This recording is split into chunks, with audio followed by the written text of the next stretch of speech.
श्री शिवाय नमस्तुभ्यम।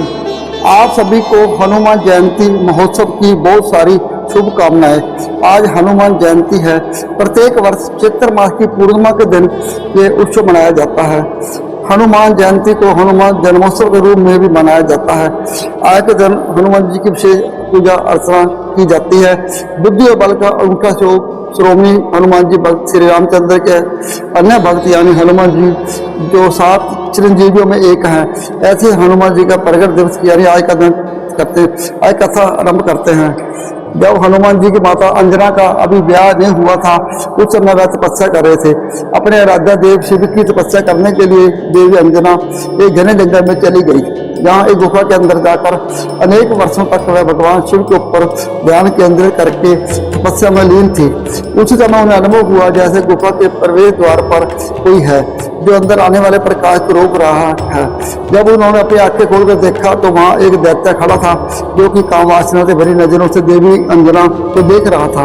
ये देखकर माता अंजना बिजली की गति से उठ खड़ी हुई और वायु की गति से उस स्थान से गुफा के प्रवेश द्वार की ओर भागी और पग झपकते ही उन्होंने उस दैत्य को धक्का मारा और गुफा के बाहर चली गई। जब तक वह दैत्य को सोचे समझे उससे पहले ही देवी अंजना वहां से निकल चुकी थी। अब ये देखकर उस दैत्य को क्रोध आया और वह देवी अंजना के पीछे भागने लगा। वायु की गति से तेज दौड़ते हुए देवी अंजना एक गांव में पहुंची जो कि वास्तव में ऋषि मुनियों का गांव था और वहाँ अनेक ऋषि तपस्या कर रहे थे। देवी अंजना को इस स्थिति में देखकर वहाँ के ऋषि उसी क्षण समझ गए कि उनकी शरण में आई है, लेकिन जैसे ही उन्होंने पीछे भागते हुए दैत्य को देखा तो वह घबरा गए।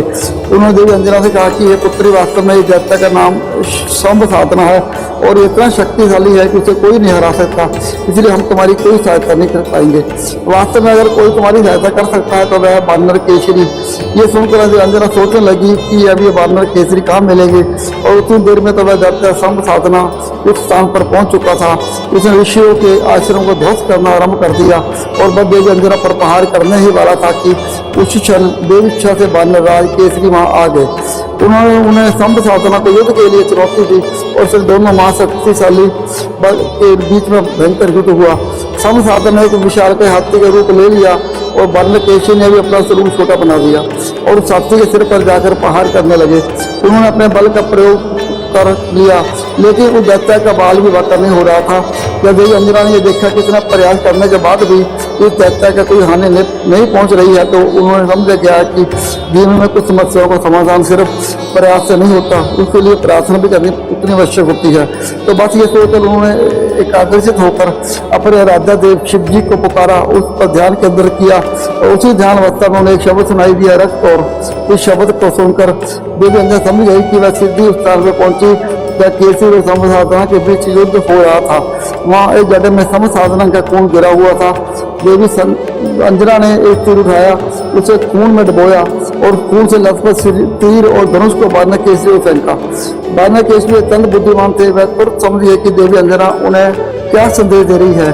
उन्होंने उसी समय शंभ साधना की ओर तीर चलाया और दैत्य का विनाश हो गया। सभी ऋषिगण बानर केसरी की जय जयकार करने लगे, उनकी प्रशंसा करने लगे और अंत में सभी ऋषियों ने बानर केसरी और देवी अंजना को ये सुझाव दिया कि उन्हें ब्याह कर देना चाहिए। इस समय तक बानर केसरी और देवी अंजना भी एक दूसरे के प्रति अतिष्ठ हो चुके थे। उन्होंने ऋषियों के सुझाव को ईश्वर से देव के रूप में स्वीकार किया और वह संस्कार से बंध गए। उनके ब्याह के अवसर पर ऋषियों ने उन्हें आशीर्वाद दिया कि वे एक ऐसे पुत्र को जन्म देंगे जो संपूर्ण विश्व में सबसे महान होगा। देखिए, कीर्ति पताका पूरे विश्व में फैलेगी जो अत्यंत बलशाली होगा। और देखिए, जब कोई व्यक्ति तपस्या करता है तो उसकी तपस्या, उसकी वाणी, उसके विचार, उसके आशीर्वाद में झलकती है। फिर वह व्यक्ति जो बोलता है वह सत्य हो जाता है। तो उनके ऋषि साधारण नहीं थे, तपस्वी थे, इसलिए उनके वचन भी सिर्फ शब्द नहीं थे अपितु वास्तविकता में परिवर्तित हुए और फिर जन्म हुआ। आदि सिद्धि नवनिधि के दाता महाबली हनुमान जी का पूरे भारत में कोई भी ऐसा व्यक्ति नहीं होगा जो हनुमान जी के बारे में नहीं जानता। अगर हनुमान जी की ये कथा आपको अच्छी लगी हो तो नीचे कमेंट बॉक्स में जय हनुमान लिख दीजिएगा। श्री शिवाय नमस्तुभ्यम।